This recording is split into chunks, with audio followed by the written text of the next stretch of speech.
Welcome to the Entrepreneur Podcast, where we take a look inside the lives of the accomplished and successful businessmen and women. We'll get up close and personal with the founders of booming startups. So lean in and prepare to carry away something to skyrocket your own business. Please subscribe to our show and do leave us a review. It means a lot to us. Now, here's your host, Rajiv. Hey listeners, welcome to the Entrepreneur Talk Show. I'm your host Rajiv Unikrishnan, and this is the show where we talk about entrepreneurship and speak to great founders, entrepreneurs, and investors. Today I have with us Ravi Trivedi, founder of Srijan Capital, Upan Rani, and Push Against. Welcome, Ravi. Thanks, Rajiv. Thanks for having me on the show. Just a brief intro. So Srijan Capital is focused on building startups and angel investing. Then we have Push Engage, which is a platform for enabling browser push notifications on any website in 5 minutes. And of course, the focus of today's show will be Coupon Rani, which is an online website that deals with coupons and offers from various online shopping stores to help any online shopper to save on their shopping expense. Ravi did his MBA from Duke, and prior to the above three companies, he worked as a principal at Southeast Interactive Technology Funds, and before Southeast, he worked as an equity analyst at Bank of America. He's also a mentor for IMA's iAccelerator and the Microsoft Accelerator. Again, Ravi, welcome to the show. Do fill in the gaps, if any, in the intro, and do let us know what's going on in your world today. Sure. So, I think you gave a good summary. And again, just to crystallize for our listeners, if I haven't confused them enough with a lot of places I work. So I've been an entrepreneur ever since I moved to a venture career back in the United States. Okay. And in summary, when I say entrepreneur, I've been associated with entrepreneurs ever since then. And over time with the venture career, I actually had an opportunity in the US to, in a special scenario, run a startup. Okay. And that's where, I got so excited. And when I moved back, I have this kind of a slightly different structure. So Srijan is like a holding company where, we take one idea and we execute one at a time, and I am the entrepreneur for one of them. Okay. And that's why you see, so the first one I started was Coupon Rani, and on to the second one, which is, Push Engage. But at a given time, I run one company, I want to be in the trenches, and so I'm like an entrepreneur. Great. So just to clarify. Okay. So before we move to the business, any passions outside of work? Yeah, no. So within workspace itself, I've been a guy who explores a lot of things. For example, in terms of, being a guy who was a techie who wrote a book, or from there to do biz dev or to do finance, M&A. So I have done many things on the business side as well. Similarly, I have a lot of hobbies. I'll not bore you, but right now on top of my mind is I'm learning piano. My son is actually around 8.5. So I decided to join him in his journey and just learn alongside with him. So that's my new big thing outside work. Second, I've always been a hobbyist when it comes to electronic circuits. And again, I'm trying to maybe coach him a little bit. So gone back to the breadboard and doing some electronic projects with making some rope kind of stuff. So those are the few things, but I have many, many, many interesting things. Great. Okay. So moving on to the product, Coupon Rani. So what inspired the idea for it? Yeah, no, great question. So it's around the time when I moved back from the US. It ties in with my personal story. So around 2011 end, I moved back after living in United States for around 9 years. Okay. And the idea was, I moved back primarily for reasons. One was personal because, I wanted to support my parents. Second was I wanted to do a startup. And that's where, I started looking around, what are the things, that I can bring to the table. And last stint that I had with my venture fund, I actually ran an online division of a company that they owned. Mm-hmm. And so I was very hands-on to the extent that I could run a digital marketing for a business. And secondly, when I started, I took some time to explore and look at various things. And that's where we started Srijan. And initially I started investing. I still do investments, but that gave me a flavor of what's happening. And I realized that e-commerce was growing rapidly. I wanted an idea that could leverage that growth, but not have any inventory in the model. Got it. I was very passionate about, finding deals, being the deal hunter in the US and otherwise. And this seemed like an interesting play where you can launch a coupon site with a differentiation, come on in and, drive a lot of traffic and, build a business around it. So that's where, Coupon Rani was born. And around July 2012, we actually bought the domain and started the business. Okay. And what would the vision be for the company? So quite candidly, we wanted to build something which was a top 3 or top 5 in the category.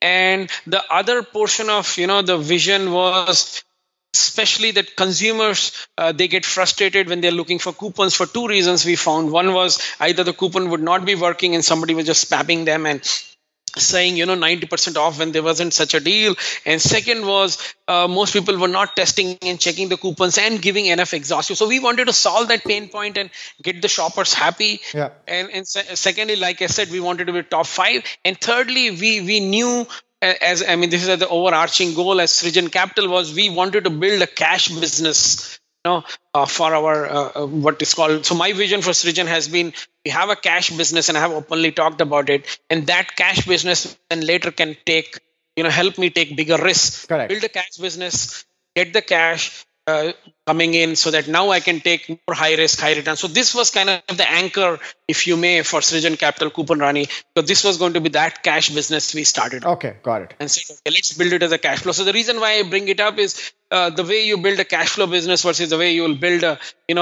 super high growth, maybe in red, is slightly different. But we wanted to build, again, that's why organically, the right way, and where over time, after some time, we were generating good cash flow businesses. So in terms of Coupon Rani, I mean, when you thought of the idea, was it only you to bring this to a reality, or you had any co-founder?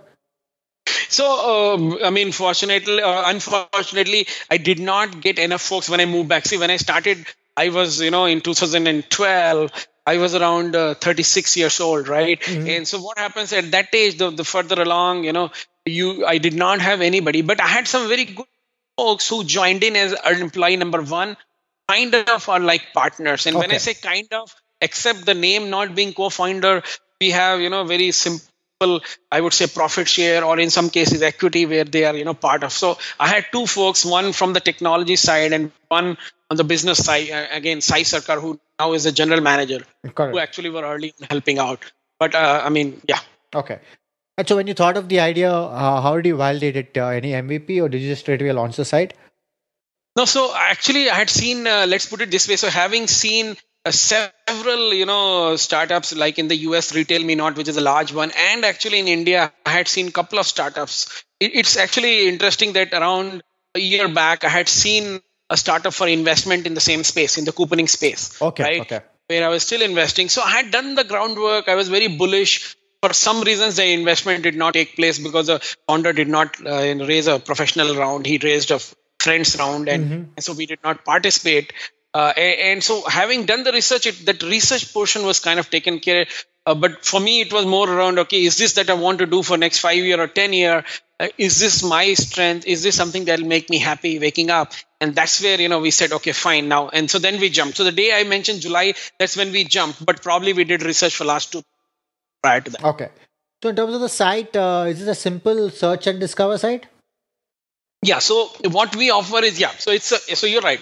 It's a simple search and discover. You search for coupons, you land on our site. But things which are slightly different, and again, at surface, it may seem, very trivial, but when you get into the trenches, that's the hard part. One is we make sure that our coupons get tested almost every day. So the user who uses them gets that satisfaction. It's probably very boring. It's very cumbersome, but that's actually gets the experience. Number 2, what we do is we try to have the breadth store. So when I say breadth, I mean, I want to have all the merchants which are out there. So right now I have close to 3,500 merchants listed on my website, which means any online site, and which is unlike several sites, because most people will focus on where they can get commission. Right? Correct. But the consumer does not think from commission. He's like, hey, you know what? I want to get a coupon for Indigo. Maybe Indigo doesn't give any commission, but if they come, they will find something. So those are the few aspects we wanted to build for the consumer that actually, we thought it's big enough. The third was we wanted to target local language. So we launched a Hindi site. Fourth was we came up with an API for business partner, which is doing well as well. So for example, we see a lot of mobile recharge companies bundling coupons, and that was happening. So we said, if you want to launch a mobile recharge company, but don't want to get the deals and others, you can take an API from us. So those are the few things which are different. There are many other differentiators as well. But when we started, we wanted to give a better experience, and that's where we... Okay. So do you all only aggregate, or also have merchants putting up coupons directly on the site?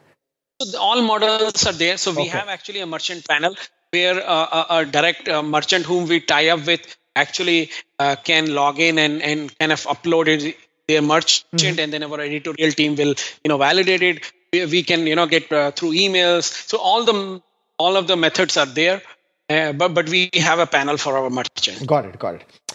And so reading about your growth, you have around 3,500 merchant listings, 16,000 plus coupons approximately, and around 300 exclusive coupons. And you're getting close to what, 1 million visits a month, or is it more? Correct. Okay. Yeah. So it varies. So I would say last year maybe I got even higher. It's just that, I mean, again, this month will be higher. So we have got anywhere between 600,000 to 1.5 million visitors a month. And that actually places us among the top 3 or top 4 site in India. And actually, And so one thing on that I will also mention is that in this model, eventually it's about getting traffic, right? Correct. And you can have as much differentiation and stickiness, but the first thing is about getting traffic. And we were immensely focused on that in the beginning. And that's where, whatever strength or knowledge I had around, digital marketing, that came to you. And I actually, by the way, on a separate note, I do speak a lot on what I call as growth hacking, or what I call as how to acquire users for cheap. And you can check on Srijan Capital or elsewhere. In a year, I would have done maybe 20 seminars or 30. So that's the kind of, and all there, what I'm doing there is just sharing some of the things that we have. So for us, I think the differentiation in building this company was around a product. B was around finding those marketing methods, which, a bootstrap company like ours could employ, deploy, and get customers. It's still the growth hack, by the way, does not mean it's zero cost. There is a cost, except that it is such that I acquire at 10 times more efficiently than, let's say, a large company who's doing large media buys. Okay. And so now you're also in Malaysia, if I understand correctly, right? That's correct. So we have a site called Coupon Belanja. Which serves Malaysian market.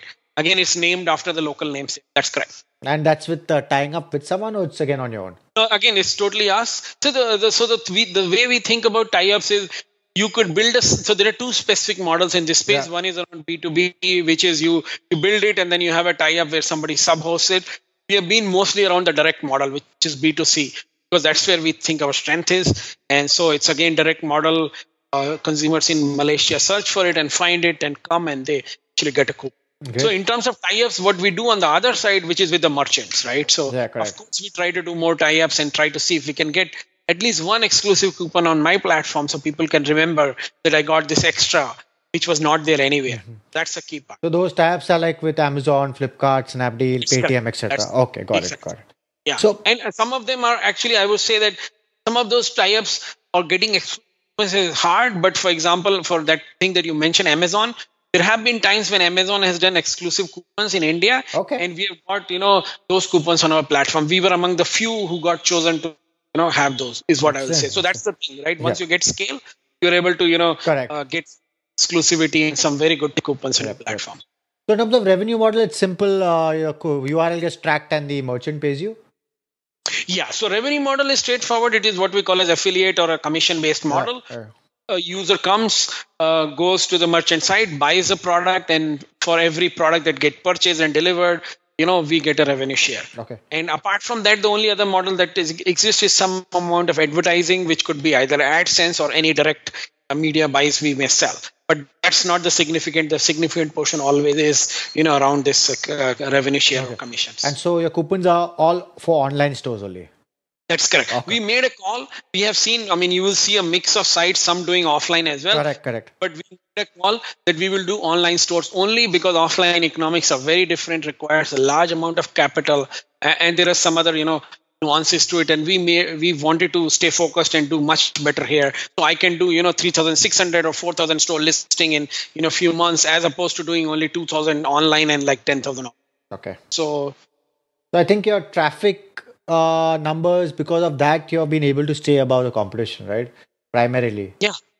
Yeah, that's the game. You in any consumer business, if you get traffic, you survive. It's all about traffic. Got it. Absolutely. And so you're currently still bootstrapped, or you're getting revenues, you're not going for any funding, right? Yeah, absolutely. Yeah. So once you reach certain critical size in this market, you can generate enough cash to, fund your growth. And so I would say the first year or so, I kind of funded it the capital kind of, that's where I will call my bootstrap money. Okay. Post that, it's all self-funded. Got it. So it's whatever revenues we generate is more than enough to cover the expenses, and whatever extra we get, we put it in the growth, like we did the Malaysia. Okay. Just to let our listeners know, can you tell us a little bit about activities at Srijan and also the Push Engage product? Sure. Why not? So in Srijan, it's kind of like I said in the beginning, it's like a holding company which I have, which does two things. One is that I run one startup out of that, and the other is I do angel investments. So far in every year I do around 1 or 2 investments. I have around 7 so far in the last 4 years I've made it. Mm-hmm. But again, there I act as an individual angel. I'm not an institutional investor. So the check sizes are small, but I'm always a part of a consortium, whether it is, Let's Venture, or whether it is India Angel Network or Angel Network. But again, a part of that group, and then we invest. So that's kind of the reason I do angel investing is like I was a venture investor in the US, and I want to continue with that because I think over time, it's been almost now 8 years I've been investing in startups. I want to continue that. Also, it helps me understand many sectors in India by being an investor. Also, I love to actually learn from my startup founders. They are kind of my mentors in some of the best practices, even though I may mentor them in some things, right? Yeah. So it's kind of funny. I'll say, for example, one of our startup is Venture City, which I funded. So we actually got selected for NASSCOM InnoTrek, which selects the best product startups. Push Engage, 3 months back. Even though we were only few, and it was funny that Venture City also got selected. So it was, one of my investments. Okay. So we were all bouncing. So that's the reason I was saying that. Now, coming to the second product, that Push Engage. So Push Engage is a SaaS product, which actually enables browser push notifications on any website, just like how Facebook is sending notification to get users back. Correct. It is extremely useful to get more in terms of getting more traffic. It's a very new channel, because Chrome and Firefox just announced support. In that space, we are among the leaders. We are among the top 4 in the world. In that, Push Engage is live in 115 countries with around 4,200 plus websites. And the use case there is just like you use email to get users back. Now you can use this channel, and this actually, which is browser push, is performing much higher. So that's the use case. So in fact, even for your website or any content site. Yeah. I was just going to say that. I think I'm going to try it out. Why not? Yeah, absolutely. I mean, in fact, we get that a lot of time. And for content sites, I have seen high level, they're driving 10 to 30% extra traffic. Whatever the traffic number is, just using that. And it's basically your customer the problem which content site has is you will get a customer once, 80% or 70% is not going to come back. Correct. So what do you do?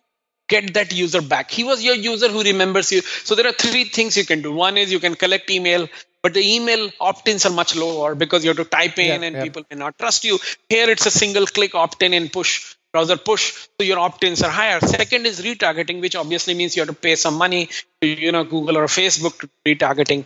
So across these 3 channels, which is browser push, email, and retargeting, this has become the far superior channel in terms of re-engagement. It's a new channel. It's only now it's only 10 months old in some sense, and the hype cycle has still not hit. So I think within the next 2-3 years, you'll start seeing a lot more people do it. Right. And a tool like Push Engage would.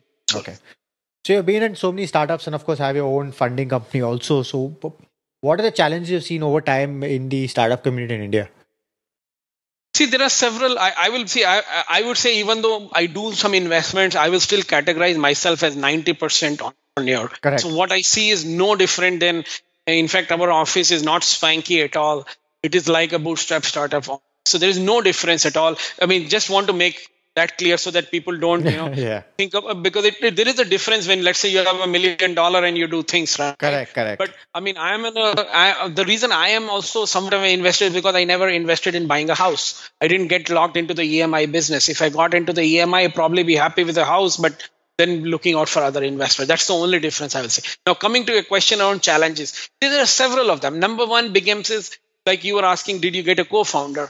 So that becomes a challenge. Around that, the second one is, how do you get employees? How do you get people to get excited about your vision when you don't have a lot of money and when you're just starting up? So that becomes one challenge that you face. And it's constantly there. Even when you grow, how do you retain your employees? How do you make them, happy? And it's also not only happiness, but they should see the growth in there. But remember, when you do a startup, there would be good days and the bad days. And the thing is, when you are going through a rough patch, how do you not get people demotivated? Right? So that's the first one. Second is when you have very limited resources. This is where all the innovation stuff comes in. You have, let's say I'm running a marketing campaign. I have a budget of only 1 lakh rupees. And I know, for example, my competitor, he has around 10 lakhs. Now, how do I compete with a 10 lakh budget? Of course, the easy answer is, hey, we can't. But then that's not how we build startups, right? So that's kind of telling folks, that they have still power and they can do it. I mean, our budget is still not zero. But the point is that how do you, compete with the large? And that's where all the innovation, all our stuff that actually has made us execute so much better has come, whether it is, whatever tactics. So that's the second one, I would say, challenge. Third is, the bootstrap life is extremely hard. I mean, I've been doing it for now 4 years now. It's extremely hard. I mean, if you, even though I've been an investor on the other side, I know if you raise money, so much changes. But I also feel that brings in a lot of discipline in bootstrap life, because you're not splurging. And that actually brings a lot of innovation in there. But it's a hard life. A startup, while glorified in the trenches, is extremely hard. Yeah, that's what I would say. Okay. So moving out of product, who over time has influenced you most in life? Who has influenced, you're saying? Yeah. See, it's a very broad question. So I will begin by saying, I've always got fascinated with folks who were multifaceted and who did many things. Yeah. And in that sense, I pursued a career. So I'll tell you a little more of my story. Back in the 20s, when I graduated out of Indian Institute of Science, where I did a master's in computer science, I already thought that I want to do a startup. But my vision at that point was, a startup, I need to know a couple of functions. So I better go and work somewhere. So I joined Hewlett Packard, started off as a software engineer, started to do much better. In fact, at that time, I wrote a book on web services. Yeah. I was part of some standard bodies. I got to do some cutting edge work. But what I realized post doing all that was, despite that, we had our set of failures. That technology is not a silver bullet. And it was all about understanding what the business's pain points were.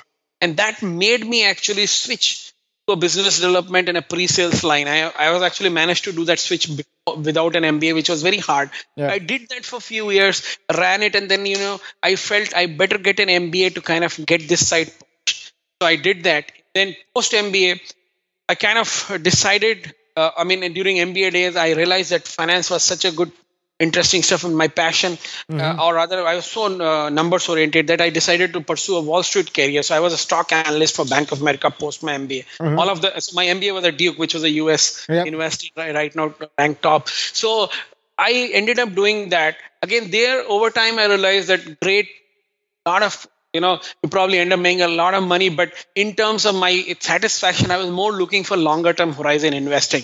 So when I moved to a venture capital career back in 2008, I did that for a few years. Again, the idea I'm saying is I've kind of shaped my journey. I've followed where my passion is. Correct. Did the venture career gig. This special scenario came in where they said, hey, this is the online division of our company, which was large, by the way. It was a 100 million company. And this online division, do you want to run it? I said, yeah. So I went in with, green but with a lot of numbers, ran it for 2 years, turned around. That's where I enjoyed the most. That's where I learned the digital marketing. And I said, you know what? I've been on the fences, always thought I've got now so many things that I know, digital marketing, finance, tech. Now is high time I start. So I almost feel in hindsight, I should have started 10 years early. But even at 36, I said, enough, I will start it. Otherwise, I'll have this regret later in my life that I never did a startup. Correct. And so that's where, my journey started. It's kind of very different. So I have had influencers in many shapes and forms. So I have had influence with some of the VCs in the US whom I kind of work with. And, they helped me shape, some of my instincts. For example, being an entrepreneur and being able to decide that technology is so important that you should be willing to bet so much. And you should be willing to invest. See, often the conflict between entrepreneur and investor is that entrepreneur may not see the benefit of something that has huge cash. Correct. So that's what I kind of learned from some of the VCs whom I worked with. Then later on in the Indian startup ecosystem, I got influenced by several folks like, Ravi Gorraj, Mukund Mohan. There are a couple of, good entrepreneurs, Pallav Nadani, these folks who have kind of done bootstrap startups and have built from scratch, and they kind of influenced me. I still, talk to a lot of those folks, and there are several, other examples out there. So that's kind of a set. I wish I had a single person like, Steve Jobs, and I could say, but that's not the truth. Okay. So, Okay. So, and what's the best advice you've been given over time? see, in terms of a startup, there is only one thing that matters, and this is my personal view, both from venture as well as entrepreneurship, which is that persistence space, right? So if you persist, get more shots at the same problem. It's like the ant tries to climb the hill 100 times, right? So if you don't give up, you will succeed. That's the only thing I know. Okay. And assuming you're not in something that is going to die or something. Correct. That's it. So Okay. once you know the field is fine, so that's what I kind of stick to, even though it is very painful, Correct. even in the worst of the times. That's what I Okay. was. Okay. Over time, Ravi, I mean, you've been through so many entrepreneurial journeys. Any time where you just want to completely give up? Yeah, so I think there was one specific time where, one of my CTOs for my company actually kind of quit. And it was mainly for personal reasons, but at that time we were doing just okay. And this is for Coupon Rani only. Okay. It was around a year into the journey. We were growing, but not as fast. And he had actually moved from Pune, and he was doing like the up down thing where his wife and kids were there, and he had made the commitment that he will move them after a year. But then he probably thought that this wasn't going anywhere, or it wasn't big enough. And that's the thing I was saying earlier about perseverance. So we didn't give up, and he said, what, I'm going to move back. Correct. So it was a big setup because eventually I believe, technology or product is a key portion for any company, including Coupon Rani. Of course. And so that was a big setback, and kind of made me also evaluate, was I in it full? And also, like I earlier said, given my opportunity cost, given what I could do, is it big enough? But then I kind of decided to persist and said, okay, just fight on and get some more folks in there and just continue the journey. And then eventually it paid off. So Okay. I'm glad I didn't give up. Great.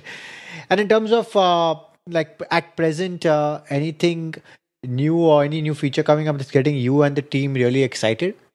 Yeah, no, I think on the Coupon Rani side, I think we have done several things on the UI side. In fact, one of the things which I do want to share, which is kind of related, is that the fact that the Push Engage company actually started from Coupon Rani itself. Oh, okay. So we actually had built this tool for our usage at Coupon Rani. And at that time, there wasn't anybody who had built a browser push notification tool like a SaaS tool, and this was just a new technology. But remember, like we said, we always look for these hacks or new channels. This was a new marketing channel, and we built the tool. I saw the returns, and I said, hey, over email it was performing 5-10x better, and that we said, what makes sense to.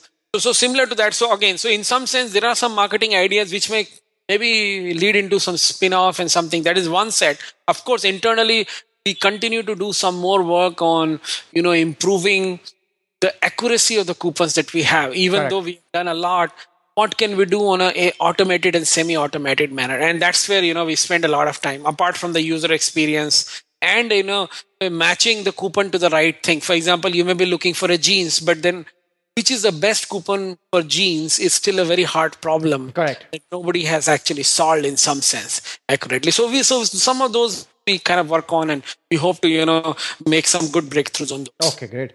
And where do you see yourself and your business in the next 2 to 3 years? See, in terms of Coupon Rani, we think we'll continue to be the top 4 or 5, maybe go a few notches higher, maybe traffic-wise should be 3-4x higher, and continue to lead the industry. I would also think that other things like a price comparison could come about. From a product side. In terms of revenue or otherwise, I think we should see 3 to 5x more growth in this business. And overall, for me personally, now that I've been also looking at a SaaS business, I hope that business also grows up and can be sizable business. Great, all the best. So again, we come to a part of the show which is a quick fire round, simple, brief answers. So when people ask you, what do you do? How do you answer that? I am an entrepreneur. Okay. Build startups. When you think of the word successful, who is the first person that comes to mind? Successful. A good one, but I don't have. Okay, let me take a step. So Usually a sports person's name would come to my mind when I think successful. Okay. What do you excel at that people might not realize? They may not realize. Okay. So I believe I excel in the ability to endure pain. Okay. And the ability to learn anything. Okay. Whether it is marketing, and that's kind of a mindset I have, that I'm not afraid to learn anything out there. And what is something that you believe in that other people think is insane? That I believe in that other people don't think is true. That other people think is insane. Is insane. So I have this belief, again, maybe you're asking a tough one, but I have this belief in being able to do some bit of handwriting analysis, and actually being a part of a salesperson, being able to, understand what are some thoughts a person has while he's sitting in front of me, which I think people think. Okay, great. And what would you say is your greatest weakness? My greatest weakness at times is that I trust people too quickly. Okay. And sometimes I take too much risk in giving them things that they've never done, but I believe they could if they wanted. Okay. M-commerce or e-commerce? I would say I take both. Okay. Not either or question. It depends on where the customer wants to be. I mean, the obvious answer is it'll be more M, but I'm not a stickler. Correct. And your favorite city globally? Oh, I would say New York. Oh. That's where I loved. I've lived in like 6 cities in the last 12 years, and New York is best. I love New York, even over LA. Finally, New York is definitely the best. Yeah. And any last thought or piece of advice that you may have missed that you want to give our listeners? So I probably said that, but I'll say that again. Startup journey is hard for the weak-hearted, but once you get on it, persist. Keep trying, never give up, and I'm sure you'll succeed. Great. Please let our listeners know how they can reach you, and also Couponrani and Srijan Capital for that matter. Yeah, absolutely. So the best way to reach me, I'm on Twitter at Trivedi Ravi. Okay. On my email, it's ravi@srijancapital.com or ravi@couponrani.com or ravi@pushengage.com. Best way is, like I said, Twitter. Again, I'm happy to help any entrepreneurs out there. I'm happy to help specifically on customer acquisition, because that's what I love, solving for any business or anything else you can, looking forward to. Great. And we have a set of exclusive coupons on Couponrani, couponrani.com/exclusive, which I think you all should check out and, save some money while shopping. Great. Again, Ravi, thanks for taking the time to talk to us and inspiring our listeners to start their own ventures, and all the very best at building and scaling Couponrani, PushEngage, and Srijan. Thank you so much. Thanks, Rajiv. All right. Do visit couponrani.com and visit us at theasianentrepreneur.com to get the show notes. And please subscribe to our show on all the platforms and leave a review on your thoughts about the show. Thank you. Thank you for listening, and please subscribe to the show so you don't miss an episode. In the meantime, head over to theasianentrepreneur.com and check out show notes and other information to motivate you in your entrepreneurial endeavors.